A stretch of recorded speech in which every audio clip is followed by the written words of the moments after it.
읽겠는데요. 에스라서 2장 59절에서 63절의 말씀이 있는데 우리 한 절씩 교독하시고 마지막 절 63절은 함께 읽겠습니다. 제가 먼저 읽습니다. 델멜라와 델하르사와 그룹과 앗단과 임멜에서 올라온 자가 있으나 그들의 조상의 가문과 선조가 이스라엘에 속하였는지 밝힐 수 없었더라. 그들은 들라야 자손과 도비야 자손과 느고다 자손이라 모두 652명이요. 제사장 중에는 하바야 자손과 학고스 자손과 바르실레 자손이니 바르실레는 길르앗 사람 바르실레의 딸 중에 한 사람을 아내로 삼고 바르실레의 이름을 따른 자라. 이 사람들은 계보 중에서 자기 이름을 찾아도 얻지 못함으로 그들을 부정하게 여겨 제사장의 직분을 행하지 못하게. 함께 읽습니다. 방백이 그들에게 명령하여 우림과 둠밈을 가진 제사장이 일어나기 전에는 지성물을 먹지 말라 하였느니라. 아멘. 아멘. 우리가 어제부터 이제 이 에스라서 말씀을 묵상하기 시작했습니다. 이 에스라서는 이스라엘의 하나님을 향한 재헌신을 담고 있는 책이라고 이야기했어요. 근데 이 재헌신의 의미가 어떤 의미였습니까? 재헌신은 회복을 의미했습니다. 그리고 이 재헌신 전에 어떠한 시간이 있었겠습니까? 회개의 시간이 있었겠죠. 어제 말씀 1장은 바사왕 고레스의 칙령으로부터 시작됩니다. 바벨론을 무너뜨리고 패권을 장악한 바사의 왕이 이 고레스가 이스라엘 백성들의 본국 송환과 성전 건축을 명했던 것입니다. 그가 하나님의 존재를 알고 하나님을 높이고 하나님을 예배하고 하나님을 정말 경배하는 가운데 이스라엘 백성들의 회복을 명합니다. 그리고 그들에게 돌아가서 너희의 성전을 짓고 아름다운 예물을 드리라 라고 명령하죠. 그리고 이스라엘 백성들은 이 고레스의 명대로 이스라엘로 향할 것을 결단합니다. 바벨론 포로로 잡혀올 때 완전히 무너졌던 성전을 다시 짓고자, 성전을 재건축하고자 수많은 사람들이 일어섰습니다. 그 사람들의 이름이 기록된 것이 오늘 말씀 2장의 내용이에요. 이 오늘 말씀 2장은 고레스의 명을 받아 예루살렘에 귀환한 무리들의 명단과 숫자를 기록하고 있습니다. 이 귀환자 목록은 이들 각자의 사정에 따라 조금 다를 수 있지만 포로 시대 70년이 지났음에도 불구하고 이스라엘 백성들이 자신들의 무엇을 기억했다는 것을 알 수 있습니까?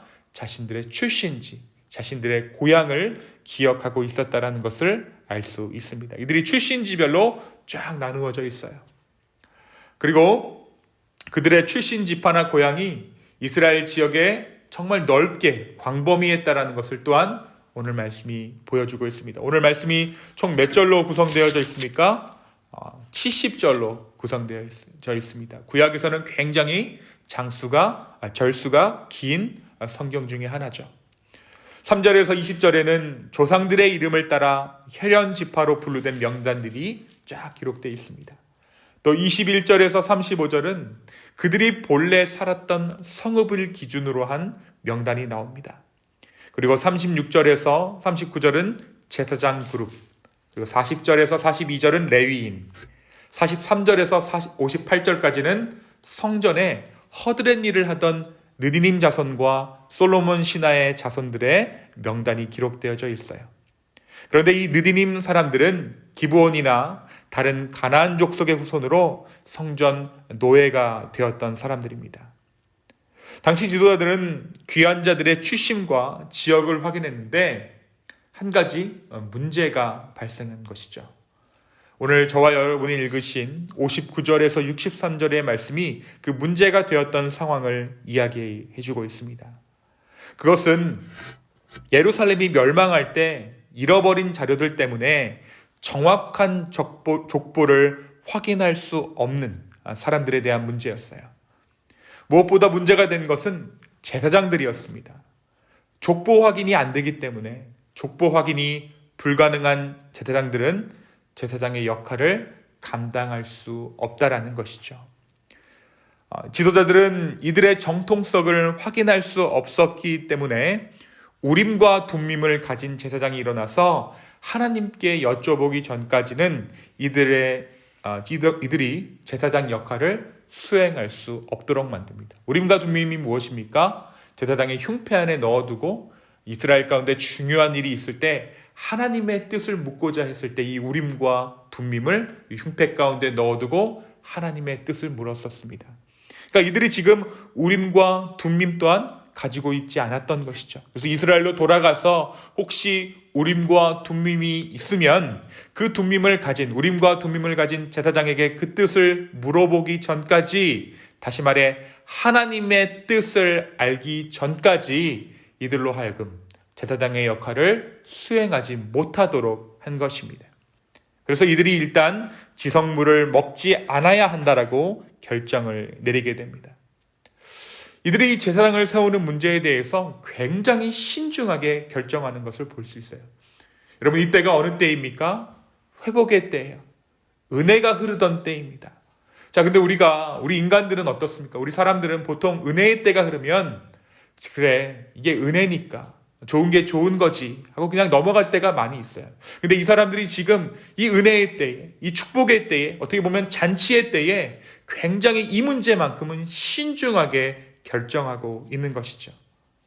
북이스라엘과 남유다가 있던 시기에 온갖 우상들을 섬기던 그들은 제사장의 혈통에 대해서 그들이 그렇게 별반 중요하지 않은 문제로 치부했을지도 몰라요. 더욱이 70년간 포로 생활을 한 그들이 자신의 혈통을 제대로 기억할 수 없었던 것도 이상한 일은 아닙니다. 그런데 왜 이들이 이스라엘로의 귀환을 앞두고 이 혈통에 집중했을까요? 이 제사장 세우는 것을 왜 이렇게 신중하게 했을까요? 먼저 하나님께서 이스라엘과 언약을 맺으실 때에 아론의 가문에서 제사장을 삼으라고 말씀하셨죠. 아론의 가문이 아닌 다른 제사장이 제사를 드리게 될 경우에 누가 죽임을 당하게 됩니까? 바로 제사장이 죽임을 당하게 되는 거예요. 그들이 성전을 지으러 갈 때에 혈통을 생각해서 아무나 제사를 주관하지 못하게 한 이유는 그 제사가, 다른 제사장이 드리는 그 제사가 하나님께서 인정하시는 제사가 아닌 것도 이유이지만 자칫했다가는 그 사람이 죽기 때문에, 그 사람을 보호하기 위해, 그 사람을 위해서 혈통이 분명하지 않은 사람들을 제외했던 것입니다. 사랑하는 성도 여러분, 오늘 열왕기하 이 에스라 2장의 말씀이 우리에게 무엇을 말해주고 있을까요? 우리가 왜 하나님의 성도로, 하나님 앞에 성도로 바로 서야 하는가? 우리가 왜 하나님을 믿되 온전히 믿어야 하는가에 대해서 오늘 말씀이 말해주고 있는 것 같아요. 그 이유가 여러 가지가 있겠지만 먼저 우리가 보호받기 위해서입니다. 기본적으로 여러분, 성도로 사는 것보다 성도인 척하고 사는 것이 훨씬 더 어려워요. 여러분, 목사로 사는 것이 쉬울까요? 목사인 것처럼 사는 것이 쉬울까요? 목사로 사는 것이 훨씬 더 쉽습니다. 목사인 것처럼 사는 것만큼 어렵고 비굴한 것이 없어요. 완전히 믿는 삶보다 반만 믿는 삶이 훨씬 더 고통스럽기 때문입니다. 오늘 이들이 이 혈통에 대해서, 족보에 대해서 정말 신중하게 결정했던 것이 하나님을 위해서기도 하지만 그들 스스로 가운데 그들의 민족을 보호하기 위해서, 사람을 보호하기 위해서였던 것처럼 하나님께서 우리에게 헌신을 요구하시는 이유, 온전한 헌신을 요구하시는 이유도 마찬가지입니다. 하나님의 영광을 위해서도이지만 먼저 우리의 영혼을 보호하기 위해서 하나님은 우리의 삶 가운데 온전한 헌신을 요구하고 계신다는 것이죠. 우리를 위해서, 우리를 보호하시고자 하나님께서는 우리에게 진정한 성도로 온전한 헌신의 삶을 요구하고 계십니다. 오늘 이 아침에 갈팡질팡하는 것이 아니라 마음을 정해 온전한 모습으로 헌신하는 우리가 되기를 소망합니다. 이 헌신의 마음을 주 앞에 구하십시오. 온전히 신뢰하지 못해서 고통스럽고 온전히 헌신하지 못해 고민에 시달리는 그러한 삶에서 기꺼이 순종의 길로 행해 하나님의 인도하심 가운데 진정한 평안을 누리는 우리 모두 되기를 예수 그리스도의 이름으로 축원합니다. 두 번째, 오늘 말씀은 이스라엘 백성들의 결단에 대해서 이야기하고 있어요. 결단. 고레스의 칙령이 선포된 후에 이스라엘 백성들은 성전을 건축하기 위해 본국으로 돌아갈 것을 결단합니다. 그들이 헌신해요. 어제도 말씀드렸지만 그들 중에 극소수의 사람만이 이스라엘에서의 삶을 기억하고 있습니다. 대부분 바벨론 포로 기간 동안에 태어난 세대들이죠. 게다가 그들이 유다에 있을 때에는, 이스라엘에 있을 때에는 온 이스라엘과 유다가 우상 숭배에 찌들어서 하나님의 성전이 유명무실했던 때입니다. 유다 왕 여호야긴의 사면 소식에도 알 수 있듯이 바사에 머무르면 그래도 어느 정도 괜찮은 삶을 살아갈 수 있던 그들이에요. 그럼에도 불구하고 고레스의 칙령과 함께 이스라엘로 돌아갈 것을 이들이 결단합니다. 이들의 결단 가운데는 참 남다른 각오가 필요했을 것입니다. 먼저 성전 건축의 고된 노역을 견뎌낼 각오와 또 자신의 모든 것을 예물로 내놓아 하나님의 집을 짓는 것에 헌신한 각오를 해야 했던 것이죠. 그럼에도 불구하고 이들이 결단합니다. 사랑하는 여러분, 이처럼 하나님의 회복의 역사는 하나님의 결단에서 시작돼서 우리의 결단으로 완성돼요. 아무리 하나님께서 결단하시고 계획을 가지고 계셔도 우리 인간들이 거부하면, 거절하면, 결단하지 않으면 하나님께서는 우리의 등 떠밀듯이 어떠한 일을 행하시지 아니하세요. 아무리 하나님의 섭리가 보이고 하나님의 계획하심과 인도하심이 보이더라도 우리가 시작하지 않으면 그 모든 하나님의 계획은 우리의 인생 안에서 유예되는 것입니다. 여러분, 말씀 가운데 보십시오. 아브라함이 그 길을 떠나지 않았더라면, 모세가 그 길을 떠나지 않았더라면 성경 가운데 그 어떤 것도 성취되지 않았을 것입니다. 사랑하는 성도 여러분, 하나님께서 계획하셨다라는 것은 하나님께서 이루셨다, 완성하셨다라는 것과 같은 의미입니다. 여러분, 재헌신이 회복을 의미한다. 이것만큼 큰 축복이 없어요. 어떻게 우리의 헌신이 축복이 될 수 있습니까? 우리가 헌신하는데 보장된 축복을 세상 어떤 것도 약속하지 않아요. 그런데 오늘 말씀해 보니까 하나님만이 그 약속을 하십니다. 그것을 보장해 주세요. 우리의 인간의 헌신이, 인간의 순종이 하나님의 축복을 가져오는 것, 이것은 우리 하나님만 하실 수 있는 일입니다. 오늘 하루 이 계획과 함께 완성을 이루시는 그 주님 앞에 즉시로 헌신할 수 있는 우리 모두 되기를 원합니다.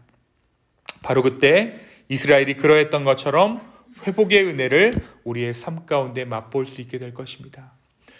하나님께서 우리에게 계속해서 이 공동체 가운데 헌신을 말씀하시는 것 같아요. 새로운 시작을 말씀하시는 것 같습니다. 오늘 이 아침에 다시 한번 우리의 마음을 드리십시오. 우리의 헌신을 드리십시오. 주님께서 그 헌신과 그 결단 가운데 하나님의 섭리를 밝히 보여주실 줄로 믿습니다. 오늘 이 아침에 우리가 함께 기도할 때 다른 것 아니라 정말 온전한 주의 성령이 임하여서 우리의 마음이 다시 한번 주께 드려줄 수 있기를 간구하는 저와 여러분의 기도 되기를 예수님의 이름으로 축원합니다. 이 시간 함께 기도하겠습니다. 주님, 우리의 마음과 우리의 삶을 주 앞에 드립니다. 주님께서 모든 것을 예비하셨고 주님께서 모든 것을 주관하시는 줄로 주님 믿습니다. 그리고 그 예비하심과 주관하심과 계획하심에 우리의 헌신이 더해졌을 때 그 모든 일들의 완성을 우리가 보게 될 줄로 믿습니다. 성령 하나님, 우리 가운데 우리의 연약함이 있습니다. 주여 우리를 만져주시고 우리 가운데 함께 하셔서 정말 이 연약함과 정말 우리의 부족함과 이 모든 것들을 주 앞에서 내려놓고 주 앞에 온전히 되기를 구하는 당신의 백성들 될 수 있도록 주여 우리가 그러한 기도할 수 있도록 우리의 기도를 인도하여 주십시오. 정말 아무리 많은 일을 하여도 주님 우리가 아무리 수많은 것들을 계획하여도 하나님께서 함께 하시지 않으면 아무것도 할 수 없습니다. 주여 우리 가운데 함께하여 주시고 우리 가운데 동행하여 주시옵소서. 감사합니다. 이번 말씀 살아계신 예수 그리스도의 이름으로 기도하였습니다. 아멘. 아멘.